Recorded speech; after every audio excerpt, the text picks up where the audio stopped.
Hey guys, today I'll show you a horror film called The Devil All the Time. Spoiler ahead, watch out and take care.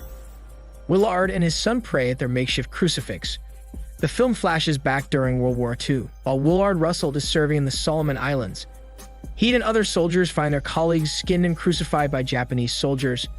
We could see the pain in the eyes of the crucified man, an experience that you would not wish even on your worst enemy. Willard ends the crucified man's agony with a bullet through his head. After the war, on his way home to Coal Creek, West Virginia, Willard passes through Meade, Ohio. He stops by a diner and orders himself a nice meal. Willard meets Charlotte, a waitress at a diner. Willard instantly falls in love when he sees Charlotte's gesture to a homeless man asking for a meal. He also meets a photographer named Carl Henderson. On Willard's way home, he rides with his uncle Erskine, and he shows him a gun that he says Hitler used to kill himself. When Willard goes home, he immediately tells his mother about Charlotte. His mother says that he wants him to meet a woman from church. One day, Willard visits the church with his mother, and the preacher that time is Roy. Roy is a bizarre evangelical preacher.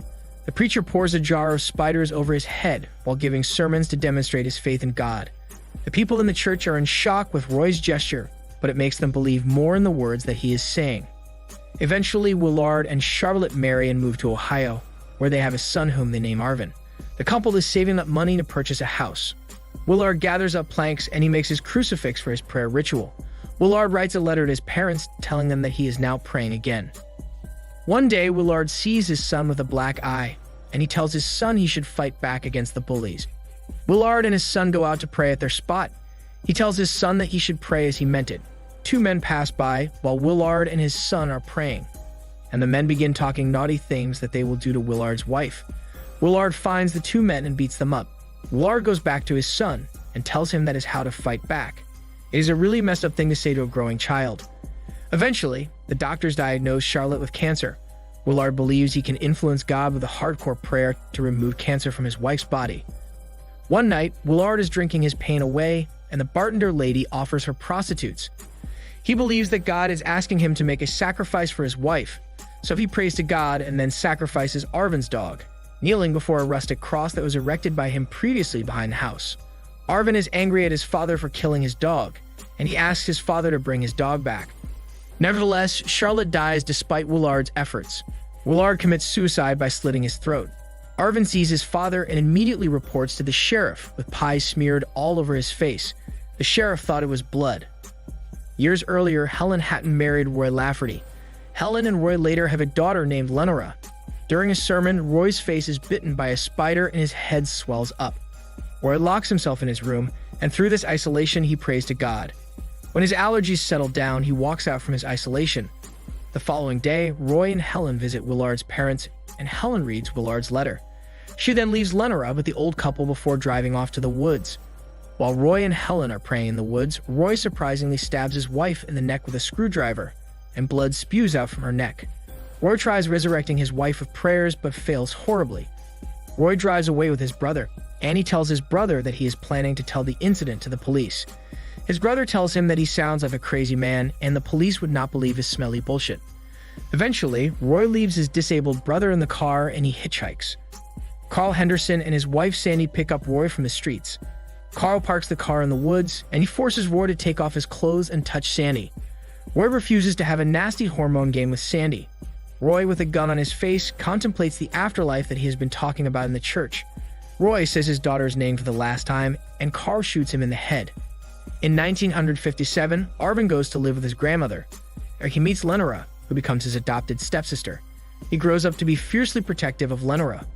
One day, local boys bully Lenora, and Arvin stands up for her. Afterward, Arvin goes with Lenora to visit her mother's grave. Lenora wipes off blood from Arvin's nose, and they talk about their parents. Arvin tells Lenora that his father might still be alive. Lenora says that she has already forgiven his father. Lenora tells Arvin to forgive his father for his sins.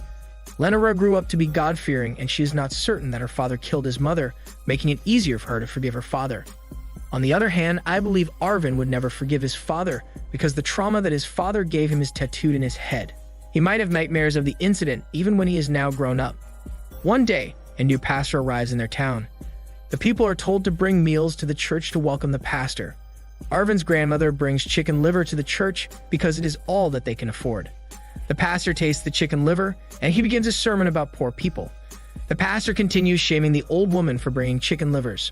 The pastor says that he is making a sacrifice by eating all of the chicken livers. The old woman goes home crying, and Arvin comforts her. It is very obvious that the pastor appreciates the meal, and what he did to thank the woman is the opposite of kind. Eventually, Lenora grows close to the new pastor. She walks by the pastor's house because it is raining. At the same time, Arvin waits for Lenora's bullies, and he beats them up one by one. This scene greatly reflects the effects of his father's attitude when he was younger. The pastor takes Lenora to the woods where he says to be his prayer spot. Minutes later, the pastor seduces Lenora to take off her clothes and begins tongue massaging her. Lenora believes that she can feel the Lord's presence when the pastor is touching her. On the other side of the story, Carl and Sandy are preparing for their trips. Sandy's brother is a sheriff, and he is starting to hear about the scheme his sister is doing. The sheriff is planning to run for a position, but his sister's scandal may affect his reputation. The sheriff is doing a lot of sketchy things on the side that the people may discover because of his sister. Later on, Carl and Sandy continue with their usual skit. They pick up another victim and bring him to their spot beside the dam. Sandy offers the victim alcohol, and Carl insists on taking pictures. The victim agrees, and Carl stages the photographs. Eventually, Carl harms the victim and continues to take pictures. On the couple's drive to another spot, Sandy reveals that she does not like what they are doing. Carl offers Sandy a nice meal at a motel, and she agrees. When they get to the motel, Sandy reports his husband to the authorities. Going back to Lenora's story, Lenora tells the pastor that she is pregnant with his child. As expected, the pastor denies her accusation. The pastor suggests to Lenora to find a way to terminate her pregnancy because she will bring disgrace to her family. Not having any desire to carry disgrace to her family, Lenora plans to end her own life by hanging herself. After the unfortunate event, the authorities examine Lenora and find out she is carrying a child. The authorities inform Arvin, and Arvin believes that the pastor is the father.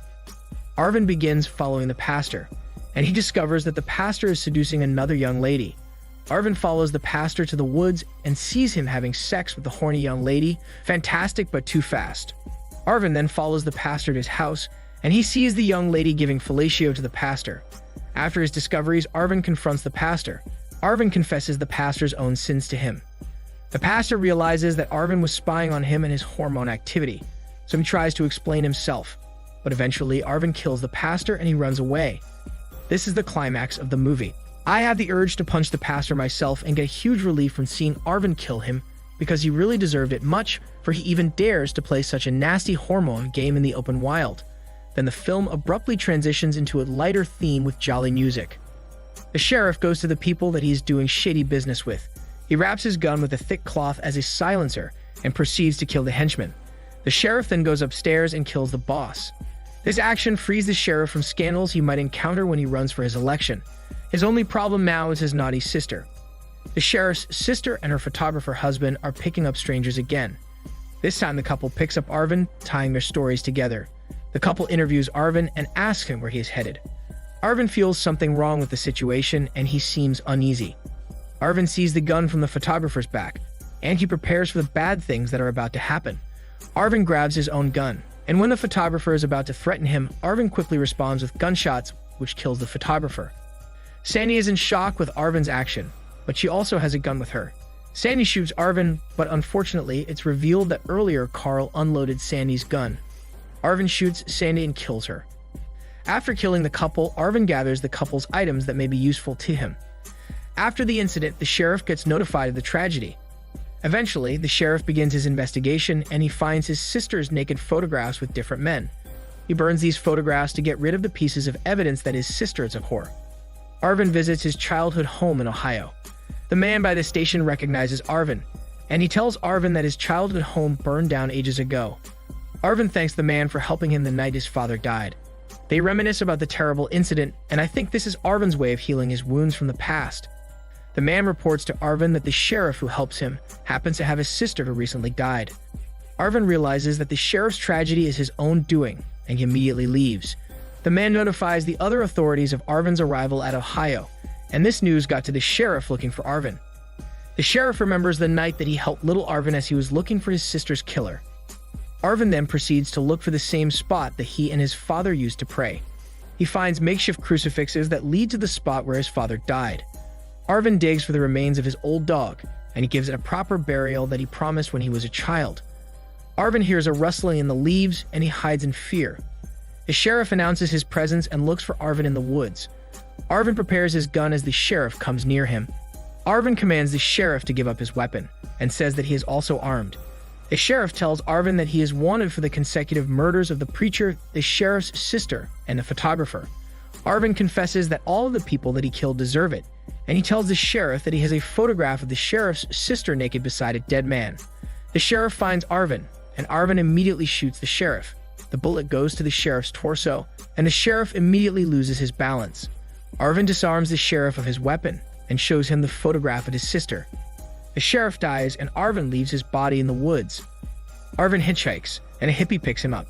Arvin's mind wanders off, and he begins thinking about his life before all of the unfortunate events.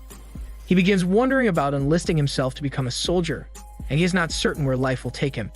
He falls asleep with the thought of gratification that somebody is giving him a ride somewhere.